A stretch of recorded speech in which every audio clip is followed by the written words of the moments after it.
de se mettre sur chacun parce qu'on avait pris des crédits pour produire le maïs. Et le maïs, personne ne veut pas. Cette année, chacun de nous se dit, est-ce qu'on peut encore faire le champ? Parce que on fait le champ, on produit nos produits, ça dort, on ne vend pas. Ils disent que cette année, on va faire comment pour faire encore le champ? Aujourd'hui même, j'ai un petit frère qui m'a dit que si c'est même bissap qu'on va faire et après vendre, que c'est mieux d'aller prendre des crédits après le SMIC nous poursuit. Ces jours-ci, les hommes ne dorment pas. Le SMIC suit chacun parce qu'on avait pris des crédits pour produire le maïs. Et le maïs, personne ne veut pas. Tu amènes ça dans le pays, on ne veut même pas. Et d'autres disent que 300 le bol. Et si tu vends même 40 sacs, tu ne peux pas rembourser ta dette. Et les hommes, cette année, tout le monde est dans les doutes. On ne sait plus quoi faire. Et les bonnes femmes qui venaient ici nous acheter nos produits, on les appelle, ils disent que les autorités ont refusé d'évacuer les produits vers d'autres pays, là où ils ont besoin. Donc, pour cela que eux aussi, ils n'ont pas de là, ils ne peuvent pas acheter, aller stocker. Que même leur stock de l'année passée, ça dort. Et cette fois-ci, on ne sait plus quoi faire parce que nos partenaires, ceux qui nous donnaient des crédits pour faire le champ, s'ils viennent, tu leur montres les produits, disent qu'eux aussi ne savent plus quoi faire. Donc, j'avais abordé la directrice de l'USMEC, je lui ai en parlé. Parce qu'il m'avait parlé de mon crédit, je lui ai dit, il y a le produit qui dort. Lui aussi, il avait appelé une bonne femme vers Lomé. Il disait, écoute, de laisser à faire de maïs là. Je lui ai dit, bon, maintenant là, tu me dis de payer crédit. J'ai les produits, j'en pas pu vendre. Comment je veux faire?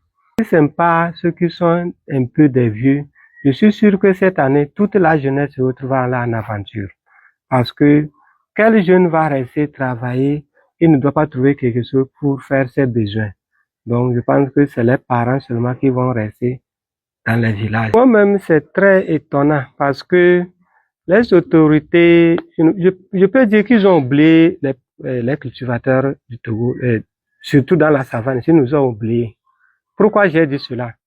Parce que il y avait un jour que le préfet sillonnait dans des cantons pour des rencontres, pour rencontrer la population. Et le jour J, nous sommes sortis massivement. Nous, on pensait qu'ils vont donner la parole à chacun de dire ce qui est ses plaintes. Le jour J, ils ont dit que non, qu'ils sont occupés, ils ne veulent pas des questions. Et nous, on ne sait pas pourquoi on est sortis maintenant. Il ne nous a pas, il lui a donné ce qu'il a. Il n'a pas reçu pour nous. Tu vois, parce que le jour même, les hommes ont avancé parler de ces méventes-là. Bon, ils ne nous ont pas écoutés. Je ne sais pas pourquoi. Ce que moi j'ai à leur dire, nous tous, nous sommes des Togolais. On veut le développement. Ils n'ont qu'à aussi voir notre cas. Je prie que le gouvernement même notre président du conseil des ministres n'a qu'à au moins mettre face vers les producteurs. Même si c'était possible, lui-même pouvait au moins faire des pas chez des producteurs pour voir la réalité qui se trouve à la base. Sinon, franchement, ici, non, nous sommes détruits. On ne vit plus. Parce qu'on dit qu'on est en paix, mais les producteurs ne vivent pas. Parce que tu dois prendre 18 100 francs pour aller acheter un sac d'engrais. Maintenant, pour vendre le sac de maïs, on te donne 12 500. 2 sacs de maïs pour avoir un sac d'engrais. Vous voyez que notre savane ici, les sols sont pauvres. Je prie beaucoup de voir le producteur aussi, comment on va faire pour vivre ensemble. On vit bien, nous on ne vit pas bien. Est-ce que c'est bon? La population aussi va diminuer parce que on comptait sur la jeunesse. Ceux qui ont la force vont fuir, laisser les vieux. Demain, est-ce que on peut trouver encore ceux qui vont travailler, on va manger? Donc, il faut que nos autorités voient dedans pour que les produits puissent sortir dans les meilleurs délais, pour que les cultivateurs aussi n'ont qu'à faire leur travail. Parce que nous, on travaille. Donc, voilà le drame que vivent les paysans, les cultivateurs dans la région des savanes et certainement dans d'autres régions du Togo. Et c'est une région qui est déjà très affectée par ce que vous savez, donc le djihadisme et tout ça. Et c'est une région, l'une des régions, c'est la région la plus pauvre du Togo. Et donc aujourd'hui, les paysans ont produit, ont cultivé, ont produit, et les produits sont dans les magasins en train de pourrir.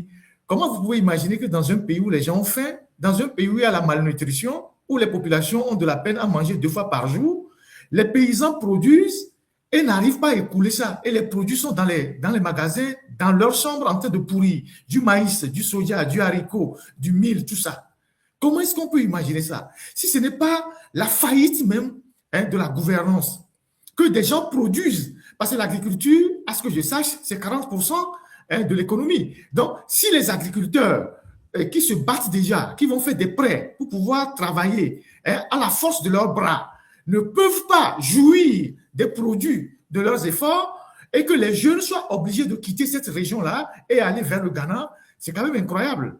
Et ils l'ont dit, ils vont chercher les tracteurs au Ghana. Ceux qui ne sont pas trop loin de la frontière, c'est au Ghana qu'ils vont chercher les tracteurs pour venir labourer leurs champs. Et pourtant, on nous a montré la dernière fois, la veille du 27 avril, des tracteurs à Tchitchao pour dire que oui, le Togo a mis beaucoup d'argent pour la mécanisation de l'agriculture. Je vous ai dit que c'est une supercherie. Voilà les témoignages. Voilà les témoignages.